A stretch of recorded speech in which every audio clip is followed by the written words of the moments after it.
Assalamualaikum warahmatullahi wabarakatuh. Hai, izinkan kami untuk menjelaskan materi desain penelitian Mixed Methods Research. Sebelumnya, perkenalkan, kami dari kelompok 8 yang beranggotakan Halimah, Nafisa Askasabila, Putri Muslihatul Ummah, Putri Salma, Rufaidah, dan Rizky Maulana. Pokok pembahasan dari materi ini adalah definisi, latar belakang, kekurangan dan kelebihan. Yang terakhir adalah langkah-langkah mixed method. Definisi menurut ahli. Menurut Creswell, mixed method merupakan pendekatan penelitian yang mengkombinasikan atau menggabungkan bentuk kualitatif dan kuantitatif.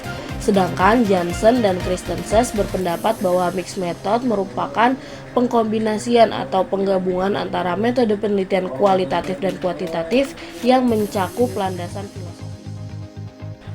Namun, secara umum, definisi mixed method merupakan metode penelitian gabungan antara kualitatif dan kuantitatif, di mana pengkombinasian atau penggabungan antara dua metode ini digunakan secara bersama-sama dalam suatu penelitian hingga diperoleh data yang lebih komprehensif, valid, reliable, dan objektif.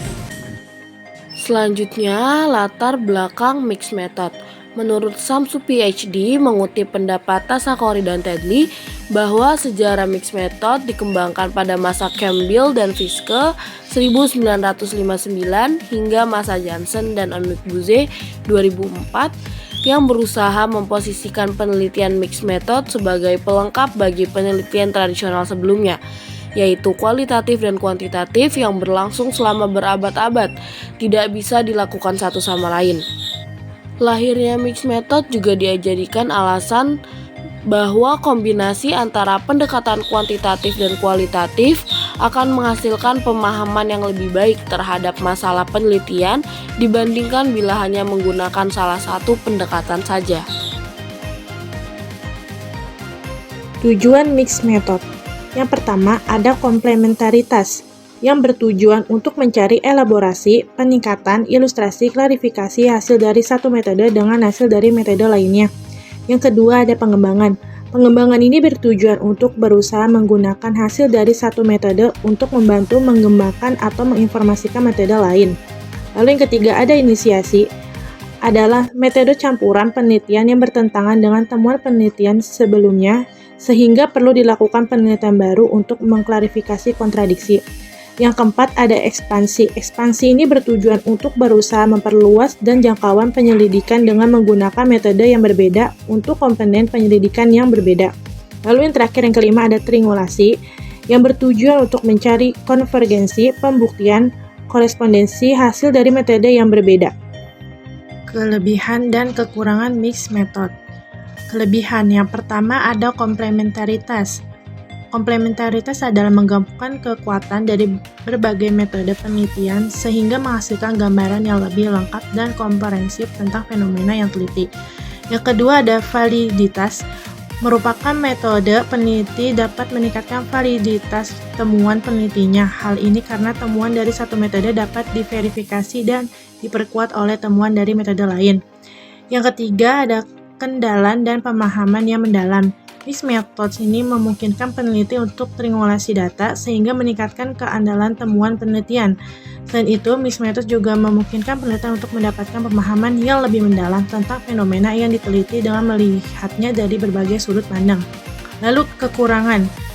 Ya, pertama ada kompleksitas. Mixed methods research dapat lebih kompleks untuk dirancang, dilaksanakan dan dianalisis dibandingkan dengan penelitian yang hanya menggunakan satu metode.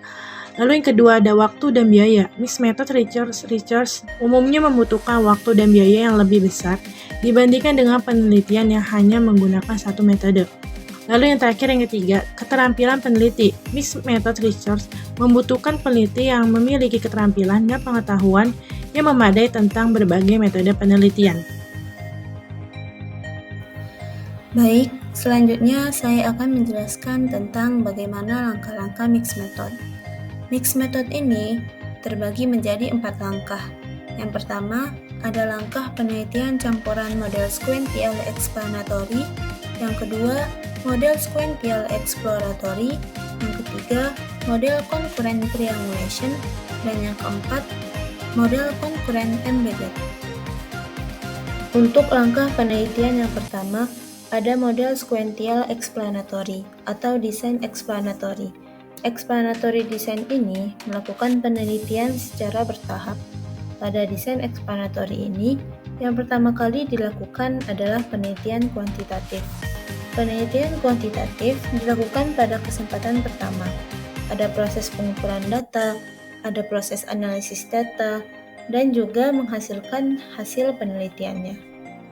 Jika sudah ada hasil dari metode penelitian kuantitatif, baru kemudian masuk kepada penelitian kualitatif. Penelitian kualitatif di sini adalah proses untuk mencari hal-hal yang belum dapat dijelaskan dalam penelitian kuantitatif. Kuantitatif menginspirasi bagaimana penelitian kualitatif itu harus dilakukan.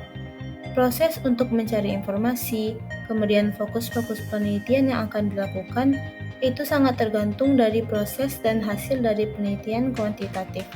Sekali lagi, penelitian kualitatif di sini adalah untuk mencari penjelasan pada hal-hal yang belum dapat dijelaskan pada penelitian kuantitatif. Karena itulah, penelitian kuantitatif dilakukan di awal dan kualitatif dilakukan pada kesempatan kedua. Maka sekali lagi, penjelasan kualitatif itu hanya ingin mencari penjelasan. Sehingga kemudian saat kita melakukan interpretasi terhadap metode penelitian campuran pada desain explanatory ini, hasil pada penelitian kuantitatif itu akan lebih ditekankan.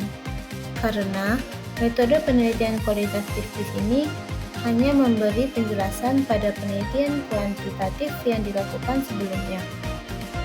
Penelitian kualitatif hanya memberikan eksplanasi atau memberikan penjelasan dan mengelaborasi hal-hal yang belum dapat dijelaskan pada penelitian kuantitatif.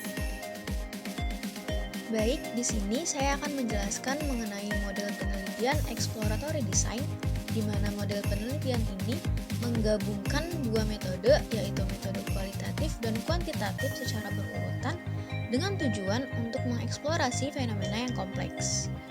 Pertama-tama, peneliti melakukan penelitian kualitatif terlebih dahulu dengan mengumpulkan data, lalu menganalisis data, dan menemukan hasil dari penelitian. Hasil dari penelitian tersebut kemudian dikembangkan ke dalam sebuah instrumen yang reliable untuk selanjutnya dikembangkan ke dalam penelitian kuantitatif, di mana penelitian kuantitatif ini berfungsi untuk membangun generalisasi dan upaya untuk mengetes atau menguji hipotesis dari metode penelitian kualitatif sebelumnya. Sebagai contoh, misalkan peneliti ingin meneliti mengenai partisipasi masyarakat dalam perencanaan pembangunan desa.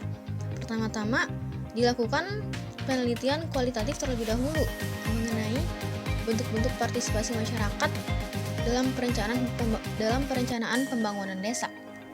Misalkan yang pertama, masyarakat ingin berpartisipasi untuk menyumbangkan donasi atau dana dalam perencanaan pembangunan desa. Lalu yang kedua, masyarakat ingin berpartisipasi untuk menyumbangkan tenaga atau terjun langsung di lapangan untuk berpartisipasi dalam pembangunan desa. Selanjutnya, di metode kuantitatif ini diuji lagi melalui survei mengenai seberapa banyak partisipasi masyarakat dalam kegiatan tersebut. Misalkan tadi masyarakat berpartisipasi dalam menyumbangkan dana, seberapa banyak sih masyarakat yang ingin berpartisipasi dalam menyumbangkan dana, atau seberapa banyak sih masyarakat yang ingin berpartisipasi untuk terjun langsung ke lapangan dalam pembangunan desa. Jadi di exploratory design ini lebih ditekankan kepada penelitian kualitatif, barulah di kuantitatif selanjutnya hanya untuk mengembangkan hasil dari penelitian kualitatif.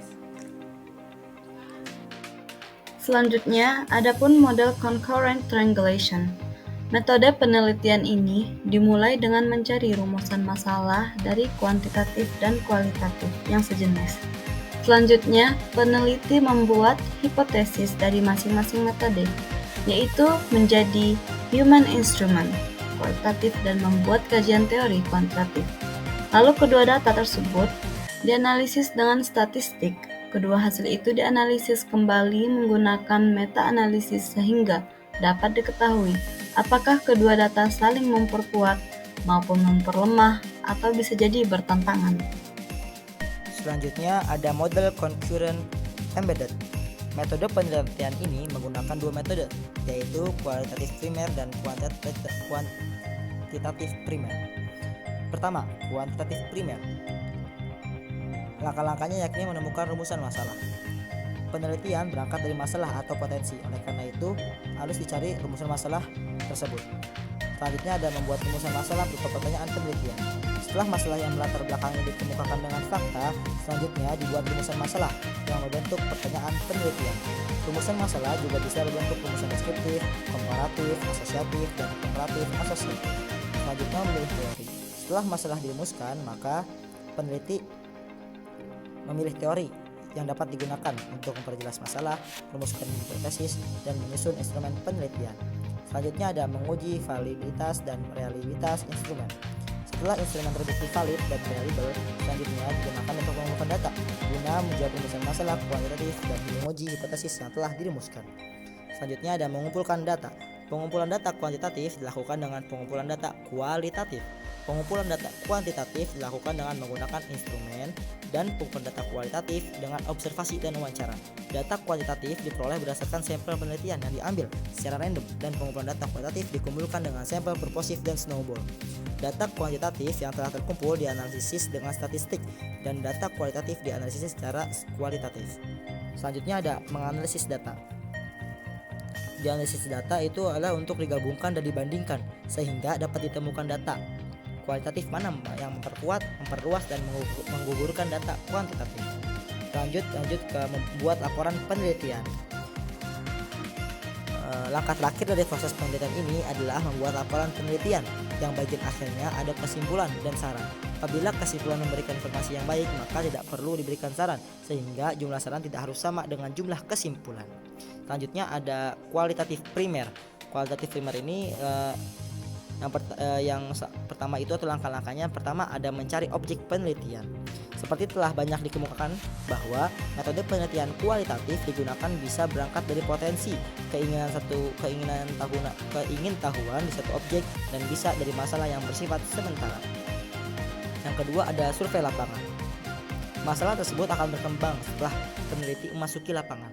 Setelah peneliti melakukan penjajahan umum (grand tour observation) ke objek yang teliti, maka peneliti baru dapat menentukan fokus penelitian. Berdasarkan fokus penelitian tersebut, selanjutnya peneliti dapat membuat rumusan masalah yang berupa pertanyaan penelitian sebagai panduan untuk mengumpulkan data di lapangan. Seperti itu contoh keempat dari survei lapangan, menentukan fokus penelitian, membuat rumusan masalah. Terus ada mengumpulkan data di lapangan. Penelitian kualitatif tidak menggunakan landasan teori sebagai bahan untuk perumusan hipotesis, tetapi melakukan kajian berbagai teori perspektif yang sesuai dengan konteks penelitian. Dan yang terakhir ada menganalisis data. Teori yang digunakan oleh peneliti kualitatif juga bersifat sementara dan akan berkembang sesuai dengan fakta-fakta yang ditemukan peneliti di lapangan. Peneliti kualitatif lebih dipandu oleh fakta-fakta yang diperoleh di lapangan, bukan teori, untuk membangun hipotesis atau teori baru. Terima kasih bagi teman-teman sekalian yang telah mendengarkan atau menyimak dari penjelasan mixed method pada kelompok 8 kali ini. Kami mengucapkan terima kasih. Sebelum pamit, kami ingin pantun terlebih dahulu. Jalan-jalan ke kota Medan, jangan lupa mampir ke Mabu Asih. Dari kami kelompok 8 mengucapkan terima kasih.